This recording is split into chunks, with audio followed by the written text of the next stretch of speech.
नमस्कार। रामनवमी की आप सबको, देश को बहुत बहुत शुभकामनाएं। ये चुनाव विचारधारा का चुनाव है। एक तरफ आरएसएस और बीजेपी जो संविधान है, लोकतांत्रिक सिस्टम है, उसको खत्म करने की कोशिश कर रही है, और दूसरी तरफ इंडिया गठबंधन, कांग्रेस पार्टी संविधान को, लोकतंत्र को डिफेंड करने की कोशिश कर रही है, उसकी रक्षा कर रही है। चुनाव में दो तीन बड़े मुद्दे हैं। सबसे बड़ा बेरोजगारी, दूसरे नंबर पर महंगाई, भागीदारी। मगर बीजेपी 24 घंटा डिस्ट्रैक्शन करने में लगी रहती है। कभी प्रधानमंत्री समुद्र के नीचे चले जाते हैं, कभी आसमान में सी प्लेन पे चले जाते हैं, मगर जो मुद्दे हैं उनके बारे में ना प्रधानमंत्री ना बीजेपी बात करती है। कुछ दिन पहले प्रधानमंत्री ने एएनआई को बहुत लंबा इंटरव्यू दिया। स्क्रिप्टेड था, मगर फ्लॉप शो था। प्रधानमंत्री जी ने उसमें इलेक्टोरल बॉन्ड्स समझाने की कोशिश की।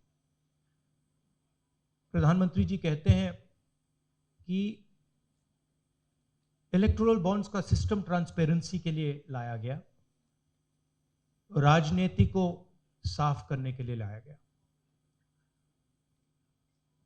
अगर यह सच है तो उस सिस्टम को सुप्रीम कोर्ट ने रद्द क्यों किया? और दूसरी बात, अगर आप ट्रांसपेरेंसी लाना चाहते थे तो जिन लोगों ने आपको पैसा दिया, बीजेपी को पैसा दिया, हजारों करोड़ रुपए दिए, उनका नाम आपने क्यों छुपाया था? और जिन तारीखों पे उन्होंने आपको पैसा दिया, उसको आपने क्यों छुपाया था? पता लगता है हजारों करोड़ रुपए का कॉन्ट्रैक्ट किसी कंपनी को मिलता है, उसके एकदम बाद वो कंपनी बीजेपी को पैसा देती है।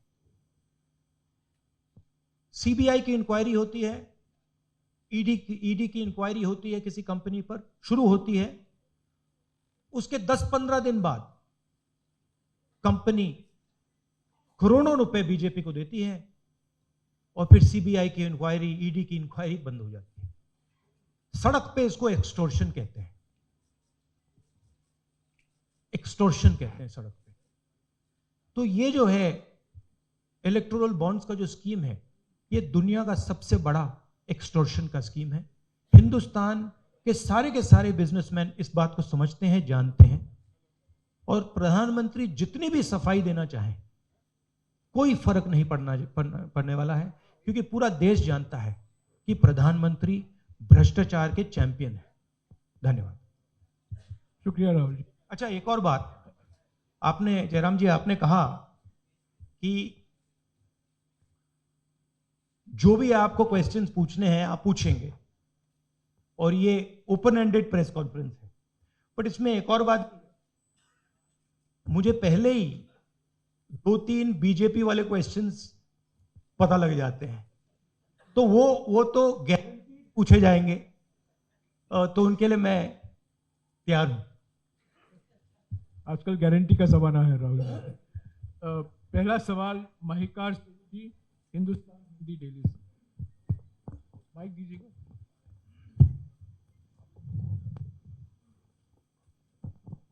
राहुल जी, स्वागत है आपका।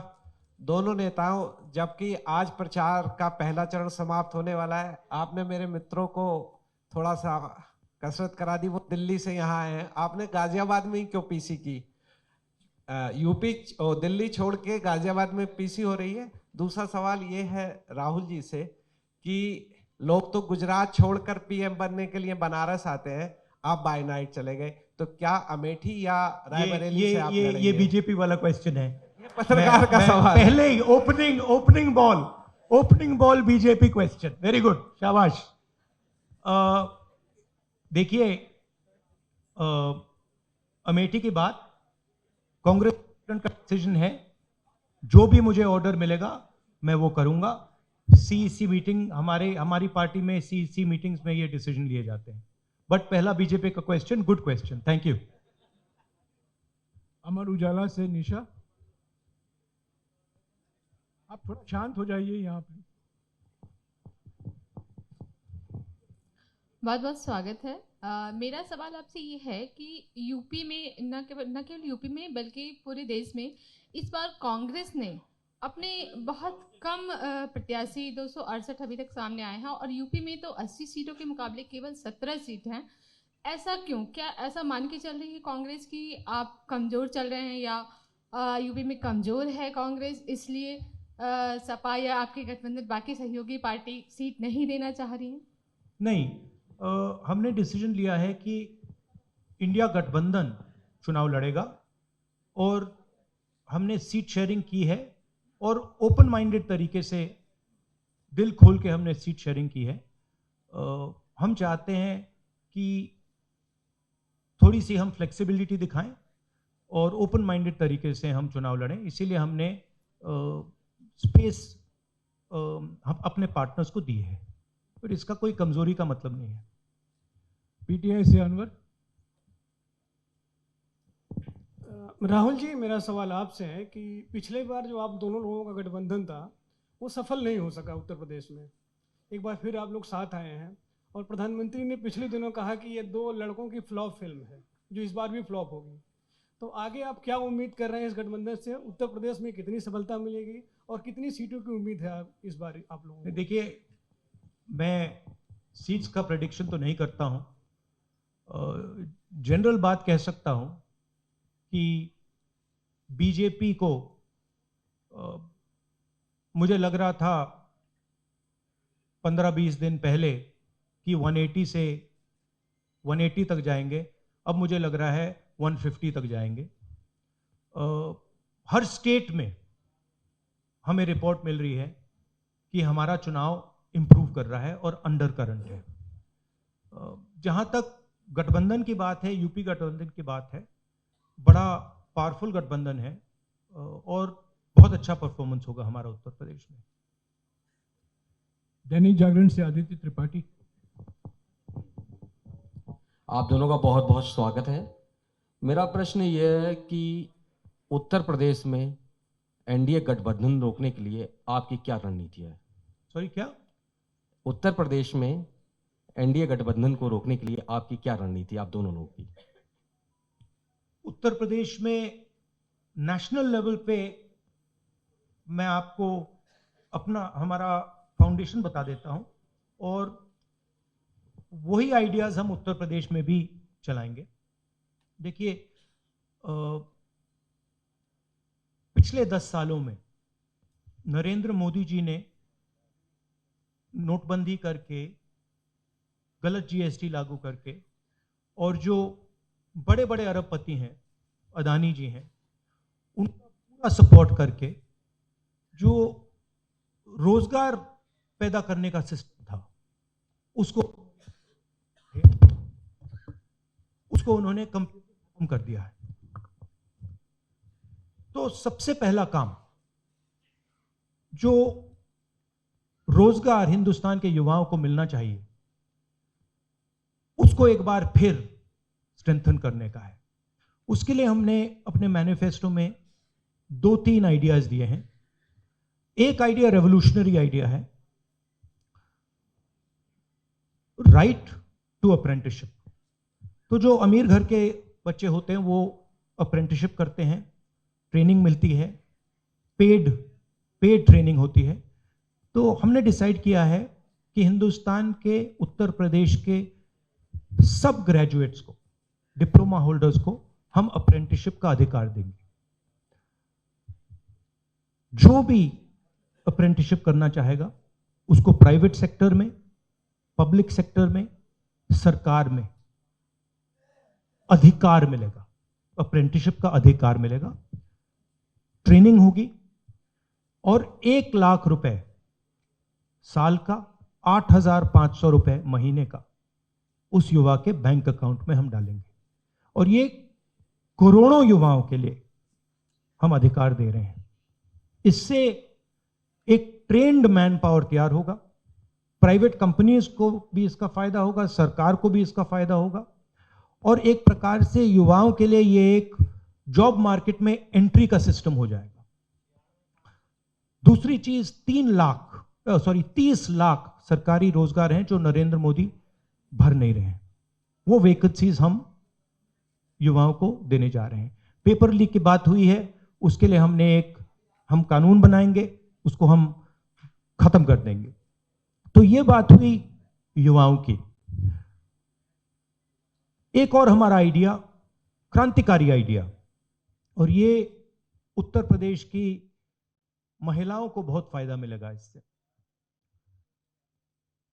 हर गरीब परिवार की हम लिस्ट बनाएंगे और हर गरीब परिवार में से हम एक महिला को चुनेंगे और उसके बैंक अकाउंट में महीने के 8,500 रुपए, साल के 1 लाख रुपए सरकार हर महीने बैंक अकाउंट में डालने जा रही है। किसानों की बात, किसान सिर्फ 2 चीजें मांग रहा है। नरेंद्र मोदी से 10 साल मांगा, हमें सही दाम दिलवा दीजिए, और जैसे आपने 16 लाख करोड़ रुपए, मतलब 24 साल का मनरेगा आपने अदानी जैसे लोगों का माफ किया, वैसा ही आप हमारा भी माफ कर दीजिए। और नरेंद्र मोदी मना करते हैं, उन पर फायरिंग करवा देते हैं, उनको डरा देते हैं। तो हमने लीगल एमएसपी का निर्णय ले लिया है। हिंदुस्तान में पहली बार लीगली गारंटीड एमएसपी होगी और हम उनका, किसानों का कर्जा माफ करने जा रहे हैं। यही मेन मुद्दे हैं चुनाव में। बीजेपी का मैनिफेस्टो देखेंगे तो उसमें आपको उसका जो फाउंडेशन है, 2 चीजें हैं। एक कि वो शायद 10-15 साल बाद ओलंपिक गेम्स इंडिया लाएंगे, और दूसरा 1 या 2 व्यक्तियों को वो चांद पे पहुंचा देंगे। तो ये बेसिकली चुनाव चल रहा है। तो आपने जो गरीबी को एक झटके में मिटाने की बात की, देखिए ये कोई नहीं कह रहा है कि गरीबी को एक झटके में मिटाया जाएगा।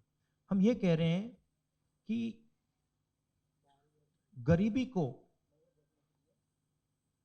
गहरी चोट पहुंचाई जा सकती है, और तरीके मैंने आपको बताए हैं।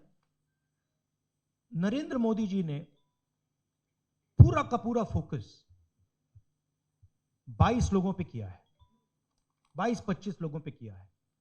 आज की सच्चाई है कि 22 लोगों के पास उतना धन है जितना 70 करोड़ लोगों के पास है। गरीबी का यह भी कारण है कि नरेंद्र मोदी जी ने सारा का सारा धन कॉन्सेंट्रेट कर दिया है, 20-25 लोगों को पकड़ा दिया है। मैं जाति जनगणना की बात कर रहा हूं और मैंने ये बात बहुत बार उठाई है। भागीदारी की बात होती है। हिंदुस्तान के किसी भी इंस्टीट्यूशन में आपको ना पिछड़े वर्ग के लोग मिलेंगे, ना दलित मिलेंगे, ना आदिवासी मिलेंगे, ना गरीब जनरल कास्ट के लोग मिलेंगे। मैंने मीडिया के बारे में बात उठाई। मीडिया में आपको बड़े बड़े एंकर्स दिखते हैं। आपको मीडिया की कंपनीज के मालिक की लिस्ट निकालिए, आपको दिख जाएगा कि उधर ना एक पिछड़ा मिलेगा, ना एक दलित मिलेगा, ना एक आदिवासी मिलेगा। तो हम क्रांतिकारी काम करने जा रहे हैं। जाति जनगणना, महिलाओं को गरीब महिलाओं को 1 लाख रुपए, युवाओं को अप्रेंटिसशिप का कानून, अप्रेंटिसशिप का अधिकार, उनके बैंक अकाउंट में 1 लाख रुपए, किसानों को एमएसपी। तो ये सब गरीबों को पैसे देने के तरीके हैं। नरेंद्र मोदी जी ने पिछले 10 साल में गरीबों को कुछ नहीं दिया, तो ये हम करने जा रहे हैं। हाँ रंजीत।